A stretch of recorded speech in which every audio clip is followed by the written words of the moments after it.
എന്റെ രാജു, ഇത് ലക്ഷ്മി, ഇതാണ് ഞങ്ങൾ നായർ.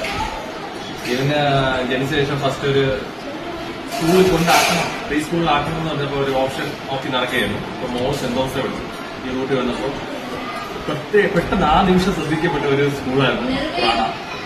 ആ ടൈമില് ഒന്ന് ജസ്റ്റ് കയറി നോക്കാൻ തന്നെയാണ്. അപ്പൊ കയറി വിട്ട് എൻവയോൺമെന്റ് കണ്ടു, മാഡത്തെ കണ്ടപ്പോൾ ഒരു പ്രത്യേക ഒരു എൻവയോൺമെന്റ് ചേഞ്ച്. ഇതിന് മുമ്പേ മിന്നുവിനെ വിട്ടിട്ടുണ്ടെങ്കിലും നല്ലൊരു എൻവയോൺമെന്റ് ചേഞ്ചും ലൊക്കേഷൻ ചേഞ്ച് ഒക്കെ ആയപ്പോൾ ഒരു പ്രത്യേക രസമായിരുന്നു. അങ്ങനെയാണ് ഞാൻ പുള്ളി ഇവിടെ ആക്കിയത്. എനിക്കിപ്പോ നല്ല ചേഞ്ച് ഉണ്ട്. ഇപ്പൊ ഞാൻ സ്കൂളിൽ പോയി തുടങ്ങി. സ്കൂളിൽ പോയപ്പോൾ ഞങ്ങൾക്ക് നല്ല ഗുണമായിരുന്നു. ഇവിടുത്തെ ക്ലാസിന്റെ ആ ബെനിഫിറ്റ് എല്ലാം കിട്ടി. വളരെ ഹാപ്പിയാണ് ഞങ്ങള് എല്ലാവരും. ഇനി ഞാൻ ഇഷ്ടംപോലെ ഞാൻ റെഫർ ചെയ്ത് തന്നെ ഇഷ്ടംപോലെ ഫ്രണ്ട്സിന്റെ പിള്ളേരെ ഇവിടെ ആക്കിയിട്ടുണ്ട്. അങ്ങനെയായിരുന്നു. രക്ഷയല്ലേ? അതെ, ഇതെന്ന് വെച്ച് കഴിഞ്ഞാല് പക്ഷെ ആളുകൾ കൂടുതലുണ്ടെങ്കിൽ ഇതിന് ഇച്ചിരി ഒരു ഷൈ ടൈപ്പായിരുന്നു.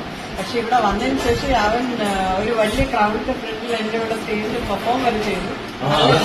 നല്ല ഡെവലപ്മെന്റ് ഒത്തിരി മാറ്റം ഉണ്ടായി. അവന്റെ ബിഹേവിയറിലായിരുന്നാലും അവന്റെ സ്റ്റഡീസിലായിരുന്നാലും ഒത്തിരി ഇവിടുത്തെ ഒരു ഡേ ഓഫ് ടീച്ചിങ്, അതായത് കളിച്ചുകൊണ്ട് തന്നെ പഠിക്കുക എന്നുള്ള ഒരു രീതി. അവന് ആദ്യമൊക്കെ ഹി വാസ് വെരി ഹെസിറ്റന്റ്, ഇവിടെ വരാൻ ഭയങ്കര മടിയായിരുന്നു. പക്ഷെ വന്ന് കുറച്ച് ദിവസം കഴിഞ്ഞപ്പോൾ തന്നെ അവൻ it was like second home.